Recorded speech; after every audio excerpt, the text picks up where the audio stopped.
Apa jadinya jika logika manusia dan teknologi alat berat dipaksa bertarung melawan kekuatan langit? Tahun 2010, Jakarta menjadi saksi peristiwa paling mengerikan, sekaligus paling ajaib di abad modern. Ribuan pasukan bersenjata lengkap siap siaga, didukung gas air mata dan ekskavator raksasa, dikerahkan untuk meratakan sebuah makam tua di Tanjung Priok. Secara logika, bangunan itu harusnya rata dengan tanah dalam hitungan menit.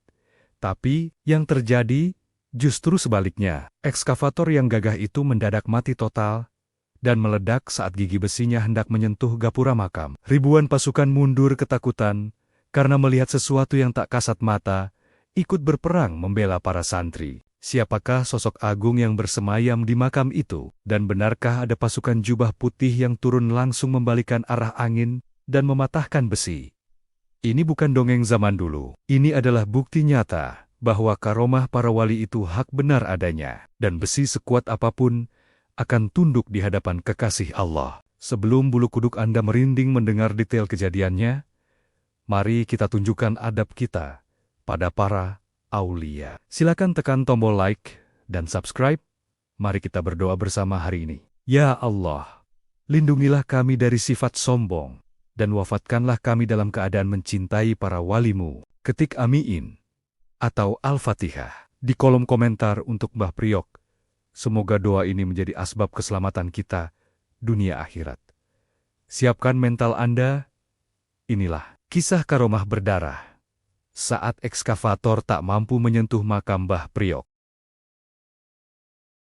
Matahari Jakarta sedang terik-teriknya, seolah menumpahkan seluruh bara apinya ke atas hamparan beton dan aspal pelabuhan. Di antara ribuan peti kemas raksasa yang bertumpuk seperti Lego raksasa terselip, sebuah oase spiritual yang tak tersentuh modernisasi. Kompleks makam keramat Al-Imam Al-Arif Billah Al-Habib Hasan bin Muhammad Al-Haddad, atau yang lebih dikenal rakyat sebagai Mbah Priok. Hari itu, Rabu pagi, suasana di Koja tidak seperti biasanya. Biasanya, udara hanya dipenuhi debu truk trailer dan suara klakson. Namun pagi ini, udara terasa berat, mencekik dan berbau amis darah, sebuah firasat yang menggantung di langit-langit hati para peziarah. Ribuan orang berbaju putih, bersarung, dan berpeci telah memadati area makam sejak malam. Mereka bukan sedang menghadiri haul biasa. Mereka sedang membentuk pagar betis. Mulut mereka tak henti-hentinya menggumamkan ratib Al-Haddad dan Asmaul Husna. Namun tangan mereka menggenggam erat bambu runcing, kayu balok dan batu. Mereka bukan ingin berperang, mereka hanya ingin bertahan. Di seberang jalan, pemandangan yang kontras dan mengerikan terpampang nyata. Ribuan personel Satpol PP Satuan Polisi Pamong Praja berseragam coklat kehijauan, lengkap dengan helm, tameng huru-hara, dan pentungan, berbaris rapi bagaikan pasukan Romawi yang siap menggempur benteng musuh. Di belakang mereka, polisi dengan gas air mata dan kendaraan water cannon bersiaga. Namun, yang paling menakutkan bukanlah ribuan manusia berseragam itu, melainkan sosok-sosok raksasa yang menderu di belakang barisan aparat. 3 unit ekskavator backhoe berwarna kuning menyala. Belalai besi mereka terangkat tinggi ke langit.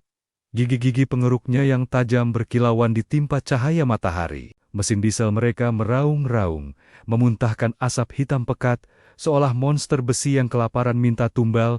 Bongkar! Bongkar! Bongkar! Teriakan komando dari pengeras suara aparat memecah ketegangan. Surat peringatan sudah habis masa berlakunya. Bagi pemerintah dan pengelola pelabuhan, makam ini hanyalah gundukan tanah di atas lahan sengketa yang menghambat perluasan jalur peti kemas. Bagi mereka, ini soal aset. Soal uang triliunan rupiah. Tapi bagi ribuan santri dan warga yang bertahan di dalam gubah, ini bukan soal tanah. Ini soal marwah. Ini soal menjaga jasad seorang kekasih Allah yang telah menyebarkan Islam di tanah Betawi ratusan tahun silam. Wahai saudara-saudaraku, teriak salah satu pemimpin laskar dari atas gerbang makam. Suaranya parau menahan tangis. Di belakang kita berbaring jasad cucu Nabi, jasad ulama, yang membawa cahaya iman. Apakah kalian rela rumah beliau digusur demi tumpukan kontainer? Tidak rela. Ribuan suara menyahut serempak, menggetarkan tanah Koja. Allahu Akbar. Gema takbir itu seolah menjadi sinyal perang. Di barisan depan aparat, seorang komandan lapangan mengayunkan tongkat komandonya ke depan. Maju, bersihkan area. Pasukan Satpol PP bergerak. Tameng-tameng dipukul dengan pentungan, menciptakan irama teror, duk, duk, duk yang serempak. Mereka merangsek maju, mendesak barisan santri. Batu-batu mulai melayang. Gas air mata ditembakkan, asap putih pedih mengepul, bercampur dengan asap hitam dari ban bekas yang dibakar massa. Jeritan, tangisan, dan lantunan syalawat bercampur menjadi satu simfoni kekacauan. Di tengah hiruk-pikuk bentrokan fisik itu, sang operator ekskavator mendapat perintah final melalui handitokinya. Masuk sekarang, robohkan gapura depan, ratakan pendopo. Operator itu, seorang pria paruh baya yang hanya menjalankan tugas demi gaji bulanan, menarik tuas kendali. Mesin raksasa itu bergerak maju. Roda rantainya menggilas aspal dengan suara gemeretak yang ngilu. Para santri yang melihat monster besi itu mendekat, mundur perlahan. Mereka tak takut pada pentungan, tapi tubuh manusia takkan kuat melawan baja seberat puluhan ton. Mundur, mundur, biarkan wali Allah yang bekerja, teriak seorang habib sepuh yang memimpin doa di dekat nisan Mbah Priok. Wajahnya tenang, matanya terpejam, tasbih di tangannya berputar cepat. Ekskavator pertama sudah sampai di depan gapura makam. Jaraknya tinggal beberapa meter dari bangunan suci itu. Operator mengarahkan lengan besinya. Gigi pengeruk itu terangkat, membidik atap gapura yang bertuliskan kaligrafi ayat suci. Di dalam kabin ekskavator yang ber-AC, sang operator merasa aneh. Tiba-tiba, bulu kuduknya meremang hebat. Udara dingin, AC mendadak terasa panas membakar. Jantungnya berdegup tak beraturan. Ada perasaan takut yang amat sangat. Ketakutan purba yang tidak bisa dijelaskan dengan logika. Di matanya, bangunan makam tua di depannya itu tiba-tiba tampak bukan seperti bangunan biasa. Bangunan itu seolah memancarkan cahaya putih yang menyilaukan. Dan di balik cahaya itu, ia seolah melihat sosok bayangan besar berjubah putih, berdiri tegak menghalangi jalan. Hantam! Tunggu apa lagi? Suara di radio panggil membentaknya. Dengan tangan gemetar dan keringat dingin bercucuran, operator itu memaksakan diri. Ia menekan tuas hidrolik sekuat tenaga. Lengan besi itu mengayun turun dengan kekuatan penuh, siap menghancurkan beton dan bata. Para peziarah menahan napas. Sebagian memalingkan wajah tak tega melihat rumah gurunya dihancurkan. Namun, saat gigi besi itu tinggal sejengkal menyentuh atap gapura, sesuatu yang di luar nalar terjadi. Bukan suara bangunan hancur, melainkan suara ledakan dari mesin hidrolik ekskavator itu sendiri. Selang oli pecah muncrat kemana-mana. Lengan besi raksasa itu terpental balik, seolah menabrak dinding kaca yang tak terlihat. Lalu terkulai lemas, mati total. Mesin mati mendadak, hening. Sang operator di dalam kabin menjerit histeris. Matanya melotot menatap ke arah makam. Ia melompat keluar dari kabin, lari terbirit-birit meninggalkan mesinnya, berteriak seperti orang gila, panas, aas. Ampun bah, ampun! Para santri yang melihat kejadian itu tertegun sejenak. Lalu serentak bertakbir dengan linangan air mata. Allahu Akbar. Karomah Mbah Priok Jahir. Tapi ini baru permulaan. Pasukan di seberang sana belum menyerah. Mereka mengira itu hanya kerusakan mesin biasa. Mereka tidak tahu bahwa mereka baru saja membangunkan singa tidur yang menjaga gerbang utara Jakarta. Besi berat itu memang gagal menyentuh. Tapi darah akan segera tumpah membasahi tanah keramat ini. Matahari Jakarta seakan ikut marah. Panasnya menyengat kulit, membakar aspal pelabuhan Tanjung Priok, hingga uap panas menguar seperti fata morgana di padang pasir. Namun, panas matahari itu tidak ada apa-apanya dibandingkan dengan bara api yang kini menyala di gerbang makam Mbah Priok.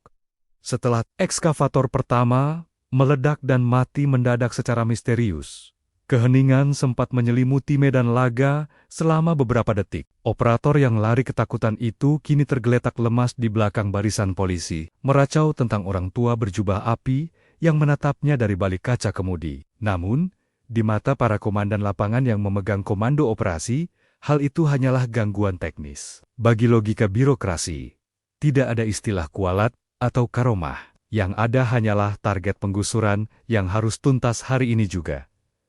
Jangan mundur, itu cuma mesin tua yang rusak, teriak suara lantang dari pengeras suara mobil komando. Pasukan Satpol PP, formasi menyerang, dorong massa, masuk. Kosongkan area, perintah itu bagaikan bensin yang disiramkan ke dalam sekam. Ribuan petugas Satpol PP kembali merapatkan barisan. Tameng-tameng fiber diposisikan sejajar dada, pentungan rotan digenggam erat. Di belakang mereka, truk water cannon penyemprot air mulai menderu. Moncongnya diarahkan ke kerumunan santri yang bertahan dengan tangan kosong dan bambu seadanya. Bentrokan fisik pecah tak terelakkan. Benturan antara pentungan keras dengan tubuh manusia terdengar mengerikan. Para santri dan laskar FPI serta warga Koja yang berada di garis depan tidak gentar. Mereka membentuk pagar betis manusia. Bibir mereka basah oleh ratib, tapi mata mereka nyalang menatap lawan. Ya Allah, ya Arab, lindungi rumah kekasihmu. Gas air mata ditembakkan bertubi-tubi. Pof, pof, pof. Tabung-tabung kaleng itu meluncur melengkung di udara, jatuh tepat di tengah kerumunan peziarah. Asap putih tebal seketika mengepul, memerihkan mata, menyesakkan napas. Batuk dan jeritan mulai terdengar. Secara logika militer, kerumunan itu harusnya bubar dalam hitungan menit. Siapa yang tahan napasnya dicekik oleh zat kimia pedas? Namun, disinilah keanehan kedua terjadi. Seorang habaib sepuh yang berdiri di dekat pintu gerbang makam mengangkat kedua tangannya tinggi-tinggi ke langit. Ia tidak menutupi hidungnya dengan masker. Ia tidak lari mencari air. Ia justru berteriak lantang. Suaranya menembus hiruk-pikuk kekacauan. Ya Rih, ya Rih, ya Ajundallah. Wahai angin, wahai angin, wahai tentara Allah. Seketika itu juga, bendera-bendera tauhid yang dipasang di pagar makam berkibar kencang ke arah yang berlawanan. Angin laut yang tadinya berhembus kencang dari arah pelabuhan menuju makam mendorong asap gas air mata ke arah santri. Tiba-tiba berhenti mendadak. Hening. Seolah alam sedang menarik napas panjang. Detik berikutnya, angin itu berbalik arah dengan kekuatan 2 kali lipat. Asap putih tebal gas air mata itu seolah didorong oleh tangan raksasa yang tak terlihat. Asap itu berbalik menyapu barisan Satpol PP dan polisi. Kepanikan melanda kubu aparat. Mereka yang tadinya garang mendesak maju, kini terbatuk-batuk hebat. Mata mereka perih bukan main. Formasi tameng berantakan, mereka berlarian mundur. Menabrak teman sendiri, muntah-muntah karena senjata mereka sendiri. Mundur, mundur, anginnya gila, teriak salah satu komandan peleton sambil mengucek matanya yang merah. Di pihak santri, pekikan takbir membahana membelah langit. Allahu Akbar, Bah Priok tidak tidur, angin pun membela kita. Namun, pertempuran belum usai. Merasa dipermalukan oleh angin, aparat mengerahkan kekuatan penuh. Mobil water cannon menyemburkan air bertekanan tinggi yang dicampur zat pedas. Peluru karet mulai dilesatkan. Korban mulai berjatuhan. Seorang santri muda, sebut saja Ahmad, usianya baru 17 tahun, tumbang di garis depan. Kepalanya bocor dihantam benda tumpul. Darah segar mengalir membasahi baju koko putihnya yang kini berubah merah. Teman-temannya hendak menyeretnya mundur ke posko kesehatan darurat di dalam area makam. Tapi, Ahmad menolak. Dengan sisa tenaganya, ia menunjuk ke arah atas gerbang makam. Matanya berbinar, seolah tidak merasakan sakit. Lihat, bisik Ahmad dengan napas tersengal. Lihat di atas sana. Lihat apa, Matt? Istighfar. Seru temannya panik. Itu pasukan putih, banyak sekali. Ahmad pingsan dengan senyum di wajahnya. Apa yang dilihat Ahmad ternyata juga dirasakan oleh beberapa anggota Satpol PP yang berada di garis paling depan. Wanto nama samaran, seorang anggota Satpol PP, merasakan bulu kuduknya berdiri tegak. Di tengah kepulan asap hitam ban bekas yang dibakar massa, ia melihat sesuatu yang membuatnya ingin melempar tamengnya dan lari pulang. Ia melihat di antara barisan santri yang memegang bambu, ada sosok-sosok lain yang berdiri tegak. Sosok-sosok itu tinggi besar, jauh lebih tinggi dari manusia normal. Mereka mengenakan jubah putih bersih yang berkilauan, wajah mereka tertutup cahaya, dan mereka tidak memijak tanah. Setiap kali Wanto mengayunkan pentungannya ke arah santri, tangannya terasa berat, seolah ada tangan besi tak terlihat yang menahannya. Dan setiap kali santri melempar batu kerikil, batu itu terasa menghantam tamengnya dengan kekuatan peluru meriam. Suara ledakan keras terdengar lagi. Kali ini bukan senjata, melainkan sebuah truk petugas yang tiba-tiba terbakar sendiri di kejauhan. Api menjilat-jilat ganas, situasi di pelabuhan Tanjung Priok berubah menjadi neraka dunia. Asap hitam membumbung tinggi hingga terlihat dari Monas di Jakarta Pusat. Ribuan kontainer peti kemas menjadi saksi bisu pertempuran yang tidak seimbang secara fisik, namun berat sebelah secara batin. Para santri, yang jumlahnya jauh lebih sedikit, seolah memiliki stamina yang tak habis-habis. Mereka tidak makan, tidak minum, hanya menelan debu dan asap. Namun tenaga mereka seperti banteng. Ada yang aneh, gumam seorang perwira polisi yang memantau dari jauh lewat teropong. Kenapa mereka tidak habis-habis? Kenapa setiap kali dipukul mundur, mereka kembali lagi dengan jumlah yang terasa lebih banyak? Di dalam area makam, tepat di samping nisan keramat Mbah Priok, para ulama dan habaib terus memutar tasbih. Mereka tidak ikut melempar batu, tugas mereka lebih berat. Mengetuk pintu langit. Ya Allah, doa salah satu habib dengan air mata bercucuran. Jika engkau izinkan tempat ini hancur, maka hancurlah kami bersamanya. Tapi jika engkau ridha pada Mbah Priok, maka tunjukkanlah kuasamu pada mereka yang sombong dengan seragamnya. Doa itu melesat, menembus 7 lapis langit. Dan sore itu, menjelang asyar, tanda-tanda kemarahan itu semakin nyata. Langit Jakarta Utara yang tadinya cerah, mendadak berubah warna menjadi merah tembaga yang mengerikan. Awan gelap berkumpul tepat di atas makam, berputar seperti pusaran angin puyuh. Firasat buruk merayapi hati semua orang. Pertumpahan darah ini belum mencapai puncaknya. Malam sebentar lagi turun, dan dalam gelap, hal-hal yang tak kasat mata akan menjadi semakin kuat. Pasukan aparat mempersiapkan serangan gelombang terakhir, serangan penghabisan.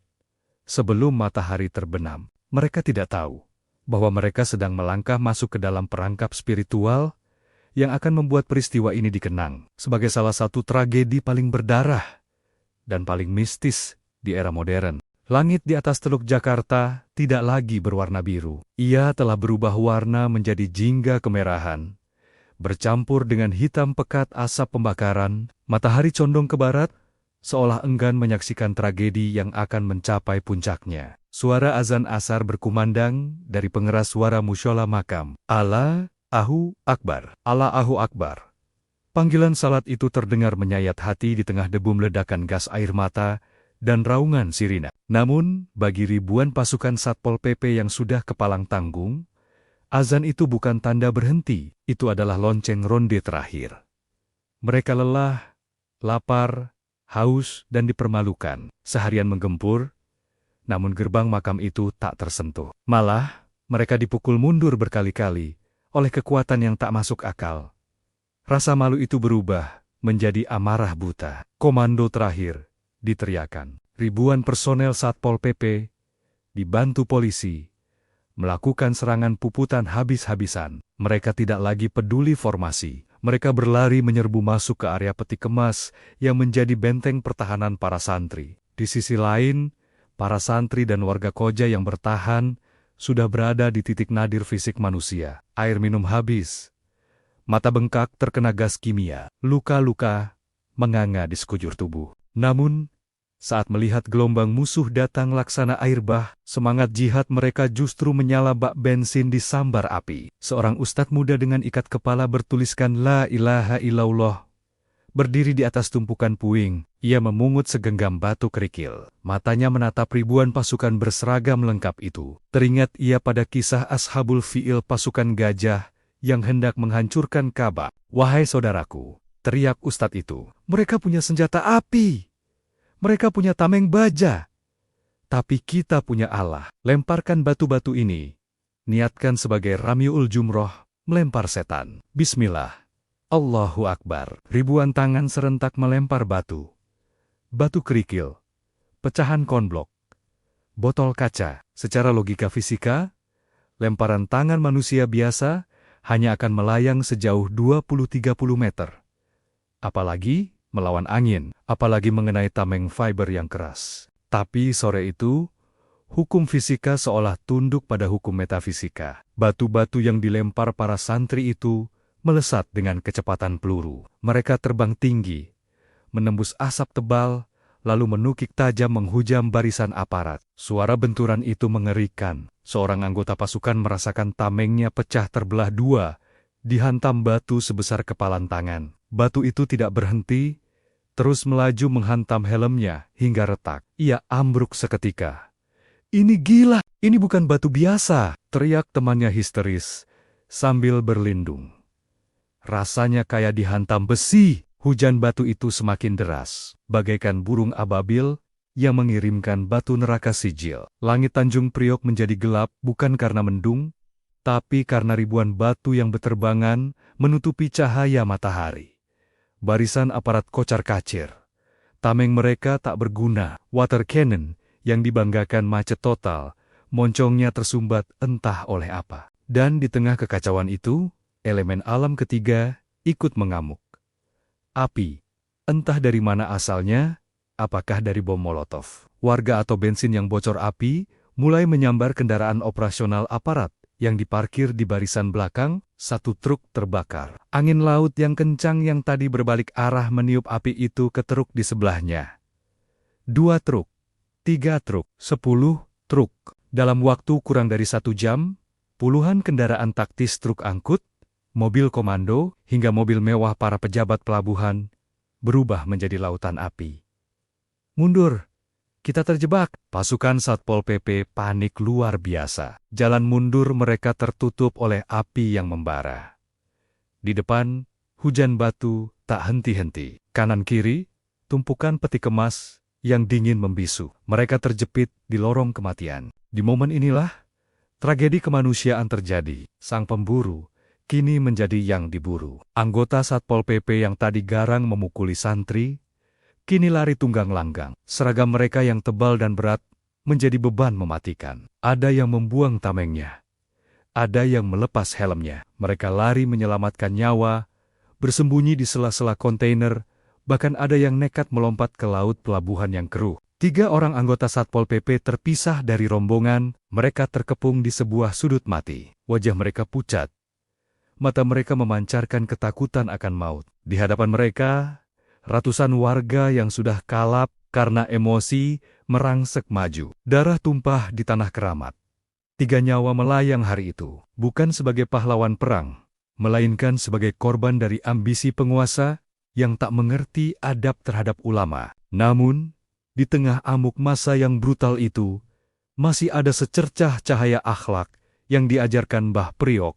Seorang santri senior melihat seorang polisi muda yang jatuh tersungkur, berdarah-darah, dikeroyok massa. Polisi itu sudah pasrah, mengangkat tangan memohon ampun. "Stop, berhenti." Santri senior itu merentangkan tangannya, melindungi tubuh polisi yang tak berdaya itu. "Dia musuh, Kang, habisi!"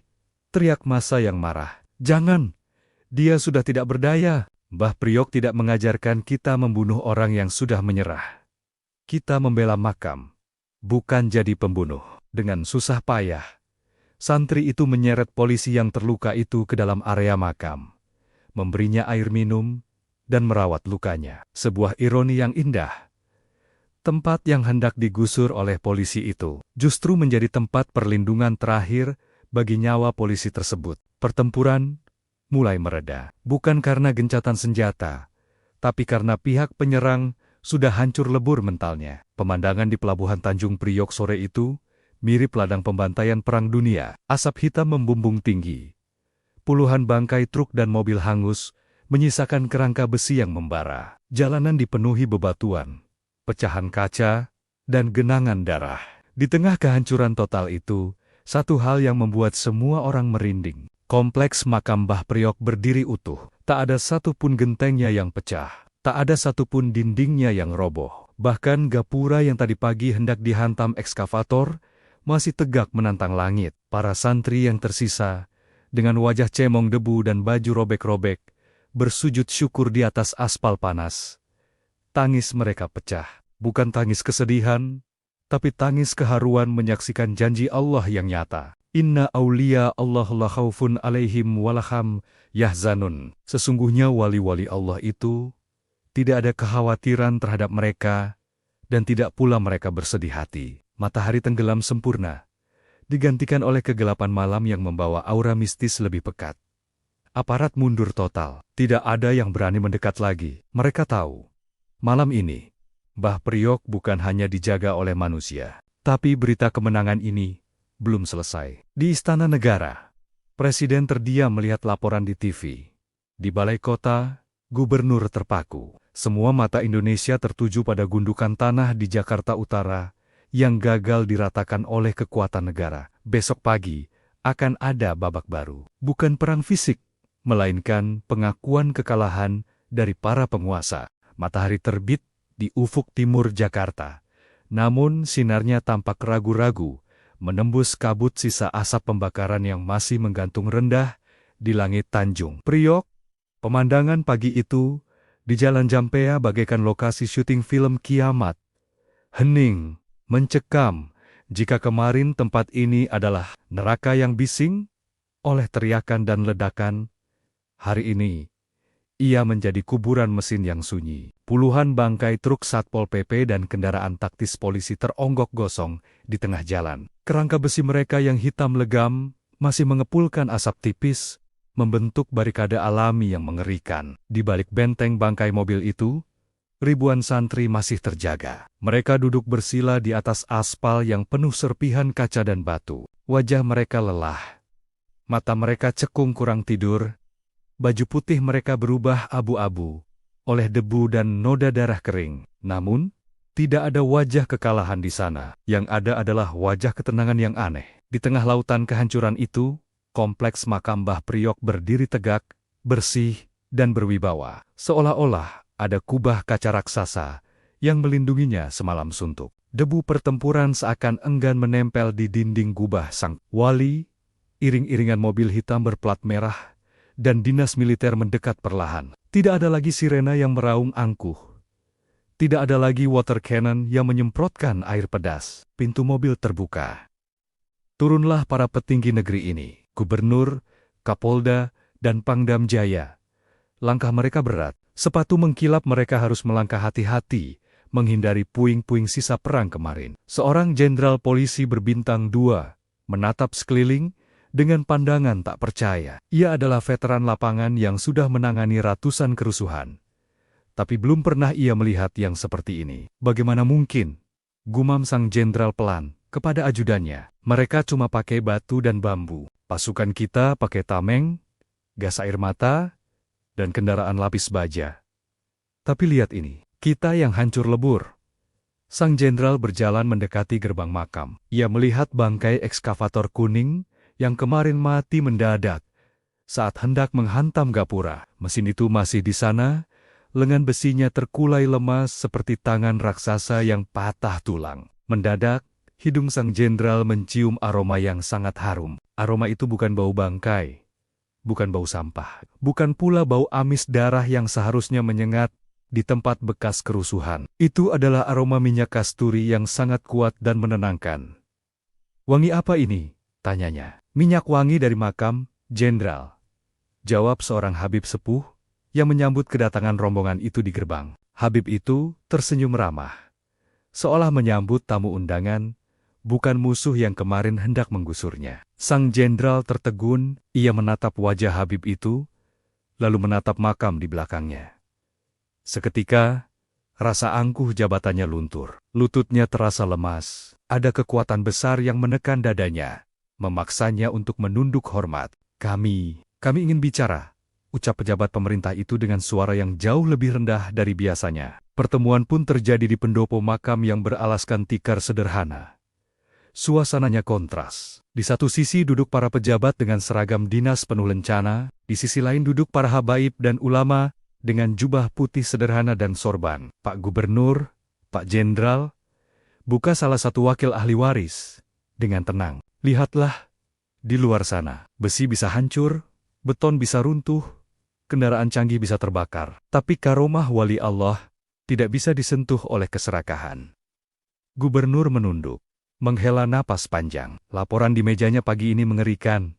3 tewas, ratusan luka-luka, kerugian miliaran rupiah, dan citra pemerintah hancur di mata rakyat. Kami mengakui.